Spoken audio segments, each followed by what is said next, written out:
দার্জিলিং ট্যুরের এটা আমার লাস্ট মিনি ব্লগ। আমি যেহেতু অনলি মিনি ব্লগ বানাই আর মিনি ব্লগের এই মিনিটের উপরে ভিডিও করা যায় না, আর এই জন্য দার্জিলিং এর বেশ কয়েকটা মিনি ব্লগ হয়ে গিয়েছে। এখানে লং ভিডিও করলে হয়তো একটাতেই হয়ে যেত। যাই হোক, রবিবার সকালটা ঘোরার পরে ওই দুপুরের বেলা আমরা চলে গিয়েছিলাম রোপওয়ে বাট কেবল কারে ওঠার জন্য, কিন্তু আমরা সেখানে গিয়ে দুর্ভাগ্যের বিষয় আমরা টিকিট পাইনি।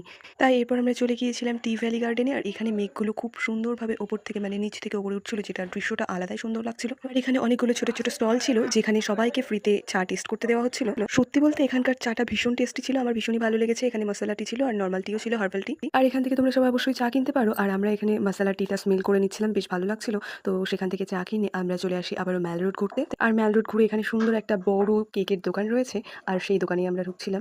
আর এটা ভালোভাবে ঘুরে নিয়ে তারপর আমরা চলে গিয়েছিলাম বাইরে। খুব সুন্দর একটা দৃশ্য এখান থেকে দেখা যাচ্ছিল। এরপর 4:30-5টা নাগাদ আমরা বেরিয়ে যাই দার্জিলিং থেকে।